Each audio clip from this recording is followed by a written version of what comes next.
Hoje a gente vai falar sobre ele, o temido efeito sanfona. E eu quero começar esse assunto te fazendo uma pergunta. O que você julga ser mais difícil? Emagrecer ou permanecer magro? Eu sempre escuto a seguinte pergunta: até quando eu preciso fazer dieta? E eu gosto muito de fazer uma analogia com o trabalho nesses casos. Por quanto tempo você julga que precisa continuar trabalhando? Você vai concordar comigo que é pelo tempo necessário que você precisa do recurso que o trabalho traz, não é? E com a alimentação é a mesma coisa. Por isso eu quero destrinchar 3 pontos com você nessa aula. O primeiro ponto, que é inegável quando a pessoa começa o processo de emagrecimento, ela está muito motivada, muito empolgada.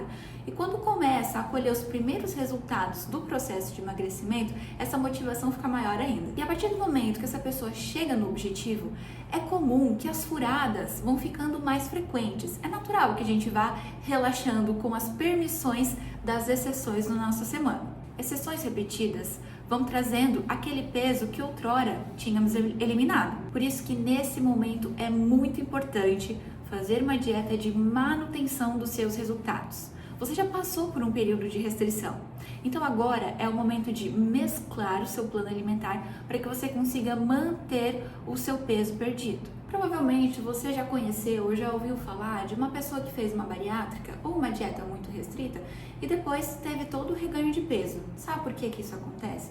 Porque não é simples de manter os hábitos quando eles não são simples de manter. Essas pessoas geralmente passam por um grande período de restrição e quando chega no objetivo, chuta o pau da barraca, não quer mais nem saber. E é exatamente esse o problema. É aí nesse ponto que deveria revisitar o profissional para remanejar o plano alimentar para que você consiga ser consistente na manutenção dos seus resultados. Entenda que o estímulo gerado para chegar no emagrecimento vai ter que ser mantido, só que em menor intensidade. Muitos sofrem com o efeito sanfona porque entendem que dieta é um curto período de tempo. Mas quando a gente vai avaliar a origem da palavra dieta, ela vem do grego, que significa estilo de vida. E é natural que em alguns momentos a gente esteja com um estilo de vida mais bonitinho e outras vezes estilo de vida não tão bonitinho assim. E aqui é o ponto, para que você, junto com o profissional, consiga escolher um tipo de dieta que você consegue seguir 80%, 90% do tempo. E esses momentos de uma dieta mais extrema, um pouco mais restritiva, é legal fazer essa mescla para gerar um estímulo diferente no seu corpo. E lembre-se, esses extremos é por um curto período de tempo, ninguém consegue sustentar isso por tanto tempo assim. O segundo ponto que eu quero trazer é que você entenda que qualquer nível de restrição requer um nível de esforço. Manter o peso é teoricamente mais fácil do que chegar no emagrecimento, mas ele exige de você mais constância. O nível de restrição é menor. E você deve ter o seguinte pensamento toda vez que for fazer uma exceção. A exceção é como uma janela. Ela abre, mas ela fecha. Então entenda que por mais que você esteja se permitindo fazer mais exceções nesse período, você não deve cair na síndrome da Jaque. Já que eu comi um bolo, então vou comer um brigadeiro, um cachorro quente, um salgadinho, pedir um iFood. Lembra, os juros é por engolida. Então cuida com a síndrome da Jaque. A Jaque é perigosa. E o terceiro ponto que eu quero trazer é que mesmo que você não consiga fazer 100% da dieta, não significa que ela não possa ser feita. Execute a sua dieta como se fosse mini metas. Quando a gente divide em pequenas tarefas e começa a executá-las, a gente começa a sentir aquela sensação de conquista. Então a gente fica mais motivado e consegue seguir por mais tempo. E sempre lembra que não existe uma dieta melhor que a outra.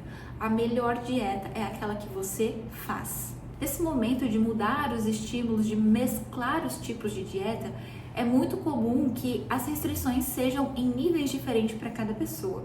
Tem pessoa que tem mais dificuldade de restringir o álcool. Tem pessoa que tem mais dificuldade de restringir o doce. Tem pessoa que tem mais dificuldade de restringir os farináceos. Então, a gente vai individualmente, caso a caso, vendo e mesclando essas estratégias para que consiga continuar evoluindo nesse processo. Tenha em mente que manter algo acontecendo não significa nunca fazer exceções, mas é saber dosar essas exceções. Lembre-se que manter é um pouco mais fácil, mas também exige esforço. Menos, mas exige. Talvez, no seu caso, não precisa de uma estratégia tão restrita, mas isso não significa que não precise de uma estratégia. O ideal é continuar o estímulo e ir diminuindo um pouquinho a intensidade.